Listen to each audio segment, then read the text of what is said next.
এই মাত্র রিপোর্ট এলো, রিপোর্ট ঠিক আছে, থ্যাংক গড। ভীষণ ভয় পাচ্ছিলাম আমি। কালকে ডাক্তারের কাছে যাব, ডাক্তারকে ফোন করলাম, উনি হয়তো এখন পেশেন্ট দেখছে, ধরলেন না। আবার ট্রাই করবো কিছুক্ষণ পরে, নাহলে কালকে সকালে ট্রাই করবো। Thank god. আমি যেভাবে কৃচ্ছ সাধন করছি তাহলে অন্তত ঠিক থাকা উচিত। কিচ্ছু খাই না জানো, ভাত, রুটি, তেল, নুন, চিনি, তিনটে ডাক্তার বলেছে বর্জন করতে, মানে প্রায় না খাওয়ার মতো।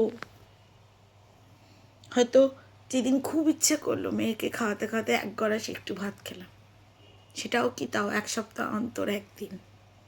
লাস্ট কবে খেয়েছিলাম? গত সপ্তাহে মনে হয় মঙ্গলবার কি বুধবারে একটু খেয়েছিলাম, আর মনে নেই। আজকে কবে? আজকে বুধবার। 1 week has gone। তাহলে কেন ঠিক হবো না বলো? একা একাই সব টেস্ট করাই, একা একাই যাই, একা একাই সব কিছু। জীবন চিনিয়ে দিয়েছে আমাকে। তুমি একা এসছো, একাই থাকবে, একাই আবার যাবে। মাঝের সময়টুকু শুধু কচুরি পানার মতো মায়ায় আমাদের টেনে রাখে।